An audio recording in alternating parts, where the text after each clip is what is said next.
Well, here's my word. Get the hell off my spread. For decades, a Newport Beach mansion held John Wayne's darkest secrets. When he died in 1979, his house was immediately sealed. Every photo, letter, and personal item locked away for over 30 years.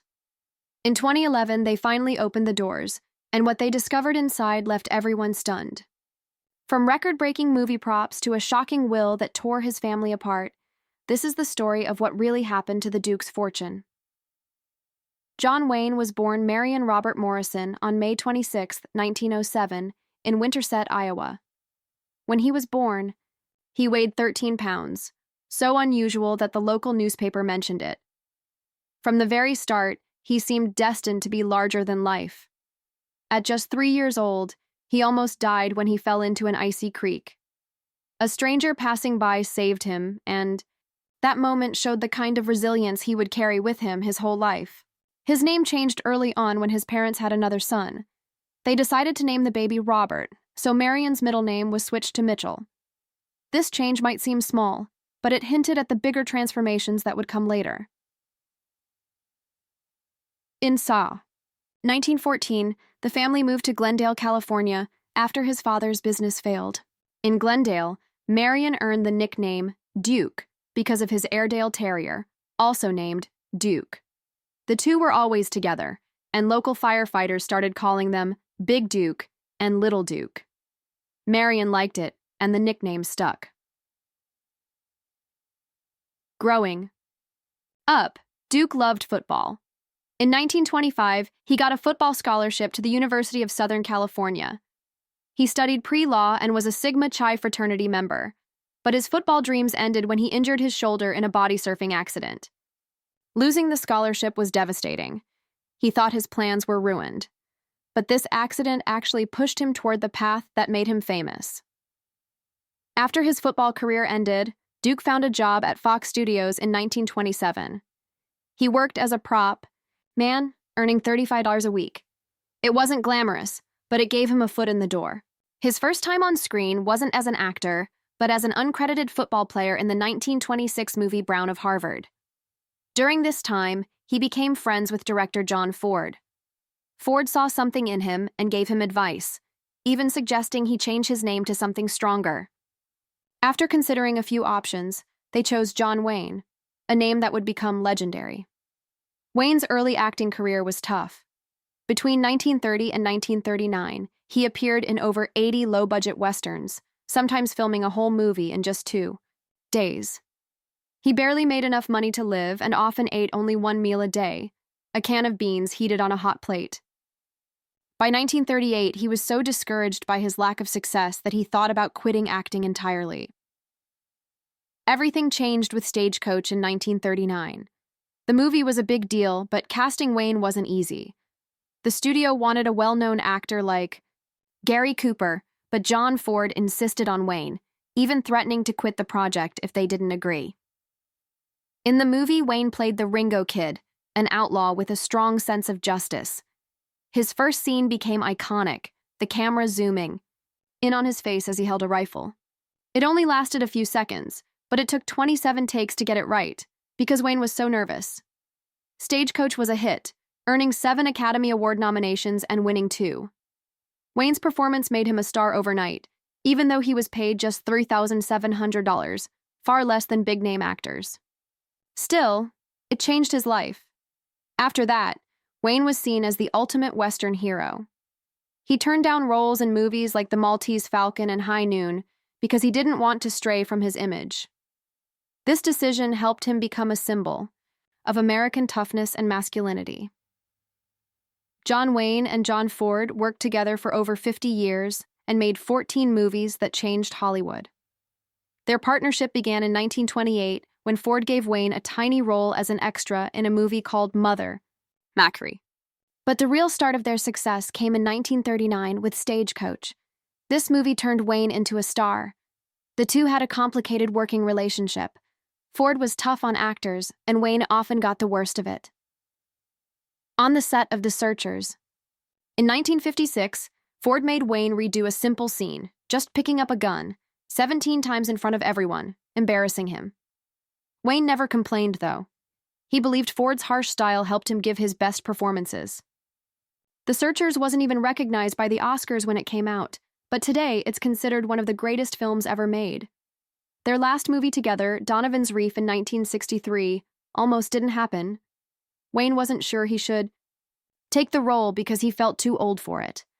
Ford was also in poor health and battling alcoholism, but Wayne convinced him to direct. They shot the movie in Hawaii, where the heat was unbearable, sometimes reaching 100-degree during filming. Ford got so sick with shingles that he had to direct some scenes lying on a stretcher.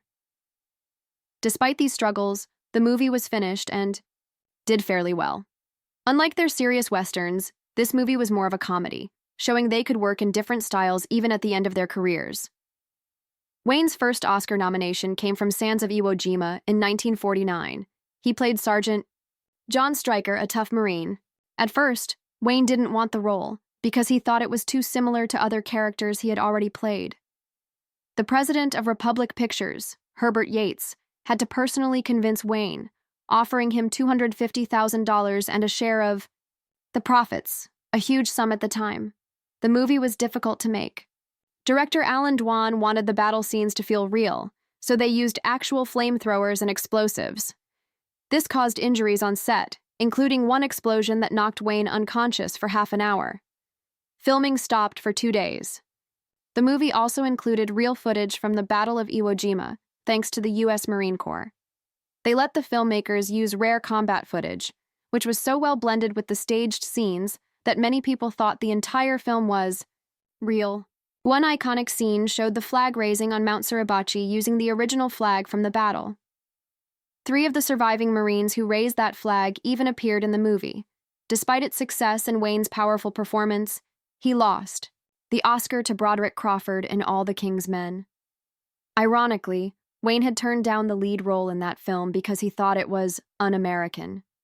The loss upset him, and it would be 11 more years before he was nominated again. Wayne's dream project, The Alamo in 1960, was one of the riskiest movies he ever made. He had wanted to make the film for over 15 years and ended up mortgaging his house, cars, and even his boat to finance it. The production cost $12 million, an enormous amount at the time. Wayne insisted on building a full-scale replica of the Alamo in Texas, which took 2 years and over 1.5 million adobe bricks to complete. Everything was historically accurate, down to the smallest details, like nails from the 1830s. The set became a tourist attraction and stayed open until 2009. Filming the Alamo was a massive effort. They used over 7,000 extras, 1,500 horses, and filmed for 79 days in brutal heat that sometimes reached 110 degrees. There were accidents too. In one scene, an extra was hurt with a bayonet and needed 26 stitches. Despite the challenges, Wayne refused to cut corners. When the movie premiered, it was a grand event, with a parade and fireworks. While it earned 7 Oscar nominations, including Best Picture, critics were mixed, and the box office didn't cover the huge costs. Wayne wasn't even nominated for Best Director, which disappointed him deeply. Even so, the movie has had a lasting impact on how people remember the Alamo story. In 1970, Wayne finally won an Oscar for True Grit. He played Rooster Cogburn, a one-eyed U.S. Marshal. Wayne almost didn't take the role because he felt too old and was still recovering from lung cancer surgery. But after reading the novel, he realized it could be the role of a lifetime. Filming wasn't easy. It took place in Colorado, where the cold weather and high altitude were tough on Wayne's health. He had to use an oxygen tank between scenes. In one dangerous moment, his horse stumbled on a steep hill, almost throwing him off. Wayne tore a muscle in his shoulder but kept going. To play Rooster Cogburn, Wayne gained weight and wore an eye patch that made it hard for him to see. He had to memorize the sets to avoid bumping into things. His performance was different from anything he'd done before, and audiences loved it. The movie made over $31 million and became one of the biggest hits of his career. At the Oscars, Wayne accepted his award with a famous line, "If I'd known this, I'd have put that patch on 35 years earlier." He had the flu that night but refused to miss the ceremony. Some people thought Wayne's Oscar was more for his long career than the role itself. Even Wayne admitted later that it felt like a career award. Still, Rooster Cogburn became one of his most iconic characters, and the movie's success cemented his place as one of Hollywood's greatest stars. John Wayne's love life was full of ups and downs, with 3 marriages over nearly 50 years. His first wife, Josephine Sayans, married him in 1933. At that time, Wayne's career was just starting to take off. They had 4 kids together, but Wayne's rising fame kept him away from home a lot. Things got even worse when he started a secret affair with actress Marlene Dietrich in 1938. Wayne tried to fix his marriage, even taking Josephine to Mexico in 1943 to spend time together. But it didn't work. They ended up divorcing in 1945. His second marriage to Esperanza Barr in 1946 was wild and full of problems. Esperanza, a former actress from Mexico, was very jealous. She thought Wayne was having an affair with his co-star Gail Russell while filming Angel and the Bad Man in 1947. Her jealousy reached a breaking point one night when Wayne came home late after a party. Esperanza was drunk and so angry that she grabbed a gun and tried to shoot him as he walked in the door. Luckily, no one was hurt, but their marriage didn't survive long after that. They divorced in 1954. Wayne's third marriage to Pilar Palet started in 1954. They stayed married until his death in 1979. They had 3 children together, and things seemed more stable for a while. But by 1973, Wayne and Pilar separated. After that, Wayne moved in with his secretary, Pat Stacey. Even though they lived apart, Wayne and Pilar never officially divorced. Wayne's affair with Marlene Dietrich was no secret in Hollywood. It started during the filming of 7 Sinners in 1938 and lasted almost 10 years. Wayne was still married to Josephine at the time, but that didn't stop him from spending nights at Dietrich's house. The two were very passionate about each other. They wrote letters back and forth, sharing their feelings openly. Dietrich even used her influence to help Wayne's career. She made sure he got leading roles in movies like The Spoilers and Pittsburgh in 1942. Their affair ended in 1947, but they stayed close friends for the rest of their lives. Dietrich often called Wayne the love of her life. One of Wayne's most talked about friendships was with Maureen O'Hara. They starred in 5 movies together, starting with Rio Grande in 1950. Their most famous film was The Quiet Man in 1952. Fans loved their chemistry so much that many thought they were a real-life couple. O'Hara even joked about an old woman on the street who thought she was Wayne's wife. Wayne's kids called her Auntie Maureen, showing how close she was to the family. Years later, O'Hara's grandson admitted that Wayne and O'Hara did have a brief romance, but he said it wouldn't have worked because they were both too strong-willed. Even so, O'Hara stood by Wayne until the end. When he was dying of cancer, she helped him get a congressional medal to honor his legacy. In his final years, Wayne found comfort with Pat Stacey, his secretary. After he and Pilar separated, Pat became his partner and caregiver. She was 34 years younger than Wayne, but they shared a deep connection. Pat stayed by his side during his cancer treatments, managing his life and making sure he had support. They lived together from 1973 until Wayne's death in 1979. After he passed away, Pat wrote a book called Duke: A Love Story in 1983. The book shared details about their time together and showed a softer, more vulnerable side of Wayne that fans rarely saw. Pat never married and spent her life keeping Wayne's memory alive. She passed away in 1995.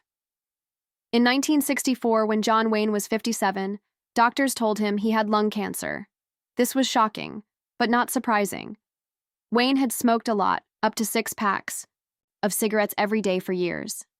The doctors decided to remove most of his left lung and 2 ribs to save his life.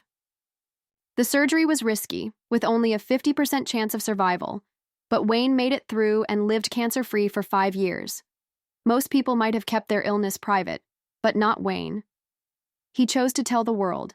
His advisors warned him this could hurt his career, but Wayne didn't care. He wanted to help others by encouraging them to get checked for cancer. He even came up with a nickname for cancer, calling it the Big C to make it less scary. In 1965, a year after his surgery, he appeared in a TV commercial for the American Cancer Society. He asked people to support cancer research and take the disease seriously, but cancer wasn't done with him. In 1979, Wayne found out he had stomach cancer. He tried an experimental vaccine, but it wasn't enough. Even as his health got worse, Wayne didn't stop speaking out. From his hospital bed, he recorded messages asking for more funding for cancer research. Just weeks before he died, he told people, "They might find a cure for cancer, but not without your help. I wouldn't bet my life on it." Wayne's last movie was The Shootist in 1976. It was about an aging gunfighter dying of cancer, and it felt very close to Wayne's real life. He was 68 years old when he filmed it, and his health was poor. He often needed oxygen between scenes, but he was determined to do his own stunts. In one scene, he had to fall onto a hard floor multiple times. He never complained. The movie was a success, and people saw it as a goodbye from Wayne. He even changed the ending to fit his strong image. In the original story, his character was shot in the back. Wayne refused, saying, "I've never shot a man in the back in any movie. Change it." The film made $13.4 million and gave Wayne a chance to say farewell in a role that mirrored his own courage. Wayne died on June 11, 1979, at the age of 72. He passed away at UCLA Medical Center after fighting stomach cancer for months. His death was a huge moment for Hollywood and his fans. President Jimmy Carter called him bigger than life and a true American hero. Thousands of fans gathered outside the hospital and his home to leave flowers, notes, and even cowboy hats. His star on the Hollywood Walk of Fame became a place for people to light candles and remember him. Wayne's funeral was private, but a public memorial was held later so fans could say goodbye. It was broadcast on TV, and millions of people watched. The U.S. Naval Academy made him an honorary member of their class of 1979, even though he never served in the military. After his death, Orange County Airport was renamed John Wayne Airport, showing how much he meant to people. In 1985, Wayne's family created the John Wayne Cancer Foundation to honor his memory and continue his fight against cancer. They wanted to make sure his name would always stand for courage and strength. The foundation helped start the John Wayne Cancer Institute, which became a leader in cancer research. It created new treatments, like a way to detect cancer early, which has saved many lives. At the time of his death, John Wayne's estate was worth $6.85 million. In 1979, which would be about $25 million today. For someone as famous and successful as him, this seemed small.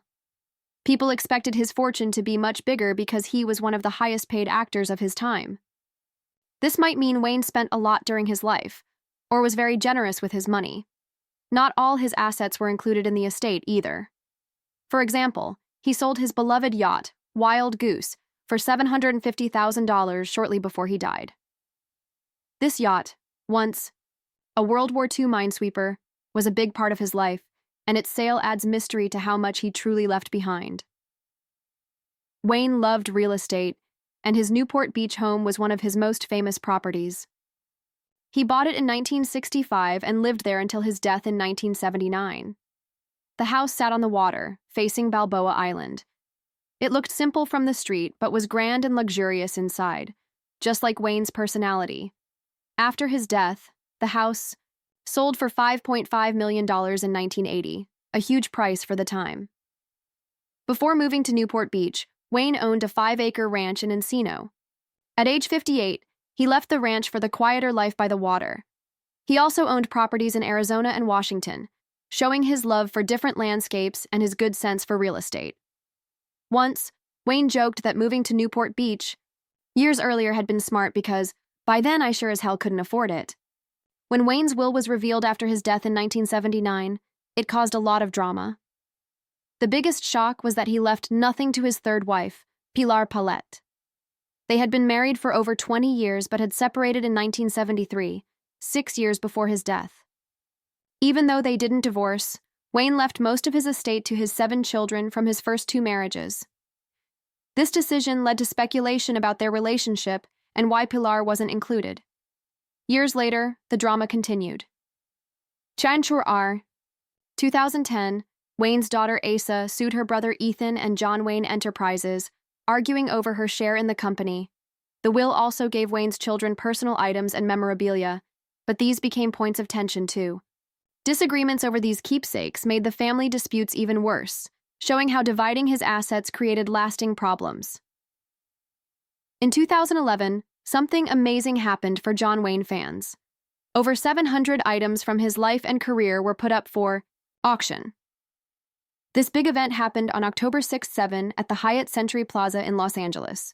Fans and collectors got a chance to own pieces of his personal life and movie career. Many of these items had been locked away since Wayne passed in 1979. His house was sealed that day, and all his belongings were sent to storage. It was like opening a time capsule after more than 30 years. The auction included all kinds of things: costumes, props, awards, and even furniture from his home. Some items were especially unique. For example, his scripts showed how he worked on his movies. The script for The Horse Soldiers had folded pages to mark finished scenes. Other scripts, like Wednesday Morning, were kept neat and perfect, showing how organized he was. Then there were personal items, books, clothing, and his last driver's license. Even a collection of his colorful neckerchiefs, which he loved to wear, sold for $1,155. Some items broke records. His green beret from the Green Berets, 1968, sold for $179,200, setting a record for a costume hat. People loved it because it symbolized one of his most famous movies. Another big seller was his cowboy hat, worn in movies like Big Jake and the Cowboys. It sold for $119,500. Wayne's Golden Globe for True Grit also got a lot of attention, and sold for $143,400. This award was special because it was tied to his only Oscar-winning role. Even small, everyday things sold for huge amounts. His last driver's license, something so ordinary, sold for $89,500. Pieces of clothing, like pants from the Alamo and a shirt worn in several movies, sold for thousands of dollars. These items let fans feel connected to him in a very real way. The auction didn't just show his movie career, it also revealed who he was as a person. One special item was a gold-plated Winchester rifle he gave to a friend, Bob Shelton. It sold for $113,315 and showed Wayne's generous side. His books gave a peek into what he liked to read, topics like history and military strategy. One unexpected item was his collection of seashells, which showed a softer side of him that people didn't often see. One of the most valuable pieces was a portrait of Wayne by artist John Decker. It sold for $71,700. Wayne had kept this painting in his home, which showed how much it meant to him. The auction also included family photos, letters, and even his home furniture. These things gave fans a closer look at his private life. They showed that beyond being a Hollywood star, John Wayne was also a father, a friend, and someone with deep connections to his family and the people he cared about. In 1971, John Wayne gave an interview to Playboy magazine that caused a lot of anger, and people are still talking about it today. He made some shocking statements that showed his controversial views. The most talked about comment was when he said, "I believe in white supremacy until the blacks are educated to a point of responsibility." He was 63 years old and very famous at the time, but this wasn't a one-time thing. He had said things like this before.